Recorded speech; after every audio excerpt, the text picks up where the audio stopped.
knew his parents were going to kill him. So because of how strict the house and the rules in the house were, he couldn't mention it. How can parents create a safe space for their children to report abuse at home? And so if you want to round that up with creating that safe space. So when it comes to creating a safe space for your children, a lot of parents, they mean well, but they're not equipped to do the job as parents. And the important thing that parents need to realize that they need training. Parenting is not innate. You're not born to be a great parent. That's not, people assume. Because parenting is not nurturing. It's not giving children food, clothing, and shelter. Anybody can give a child food, clothing, and shelter without parenting them. So if you don't know how to parent, and even if you feel you do know how to parent, it's important that you learn how to parent.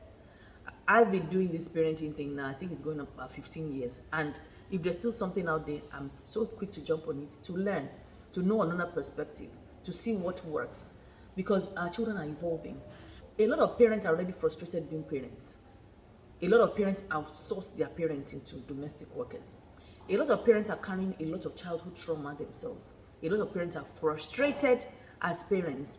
A lot of them have too many things they're coping with. So say trouble in the marriage, say trouble at work, insufficient finances to run the family, all sorts of things are going on, and this is a normal thing. Now, if you are carrying all this baggage around, the environment doesn't help. A lot of people are suffering with power and energy issues, water issues, infrastructure, the roads are bad. There's so much going on in this, our own side of the world, that is already so much on people. Is it not even only our own side? It's really, really global. We've already spoken about the Western world and people not having enough support. Some people have had to cut down on their jobs because they can't, they can't cope. Somebody has to pick the children up, somebody has to take them home, somebody has to, one thing or the other. So they can't even cope. So people are dealing with all these issues. So the child wants to talk to you. We're already frustrated. Later. You're postponing all those sort of things. You have to have a system. Anything that is not managed is subject to abuse. You have to have a system such that even when you are not in the mood, if you create a time during the day that your child can come to you and express himself or herself to you naturally. So maybe it's at bedtime, every bedtime when you want to read me a bedtime story, I have the opportunity to tell you what my challenges are, or it's after school, first thing in the morning, or however, whenever it is.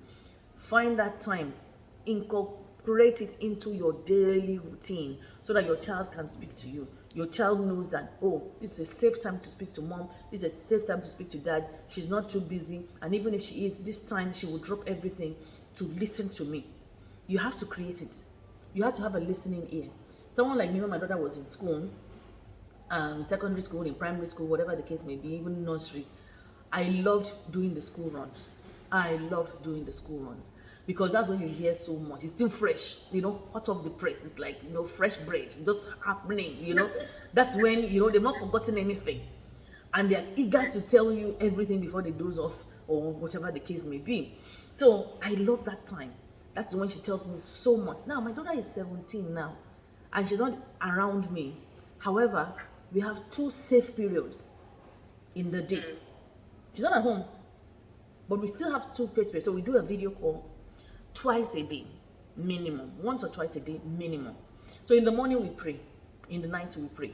In the mornings we can't talk as much because she has to get ready for her day. So I always send her a prayer, or we pray together, and I shoot her off with some affirmations every single day, depending on what is going on. So right now is friendship issues. She's having friendship issues. So my prayer, my affirmations are in those, are aligned to that. In the evenings, she has more time. So every 10 o'clock, so it's 11 o'clock my one time, but 10 o'clock her one time, we get on the phone and we just talk and talk. And then even sometimes we even dance. We just, if I see that she's having a bad day or something like that, I try and cheer her up, because they do have challenges. People assume children don't have challenges. They do have days that are not as pretty as they would really want it. So we have that time. So she knows. Sometimes she'll even tell me, I can't wait to talk to you, mom. So much going on. Or even when I call her sometimes, or she calls me, the first thing she will say is, a lot has happened today, mom. I have so much to tell you today. Today's call is going to be long. And I look forward to that time. And no matter what I'm doing, because I told you I have a guest in the home. Even my guest knows that 10 o'clock, whatever what we are saying or doing at that particular time is that this time. And she respects that. So we always do that. So you must create that safe environment and that safe space for your child to communicate with you at all times. Communication is the lifeline, is the blood of any organization, any system, any group of people. If you don't communicate, don't speak the same language, there will be challenges. People will not know what is going on. There will be friction because things will not be moving freely. So you must create that avenue of communication. And it doesn't even go beyond, for me, my daughter and I, it's not just that morning and evening. During the day, she has something happening. Sometimes she'll send me a video of something funny that's happening in school, or she will send me a WhatsApp message, or she will send me a video or something. And sometimes it's even me that is even having a bad day, and she would encourage me, or she'll send me something. So the technology has made it easy for us to communicate. So as much as you can, if your children are older and they have access to technology, then yes. But if they are younger, you must be a lot more present in their lives. I can't be present in the life of my child as much as I would want to. She's pretty much an adult now, 17, So she's pretty much an adult. I can't now be doing what I'm doing with her at 5 years old. Whatever I've not done by the time she was 10, by the time she was 11, 12, 13, 14, 15, in fact, before she left home, I should just forget about it, I should just forget about it.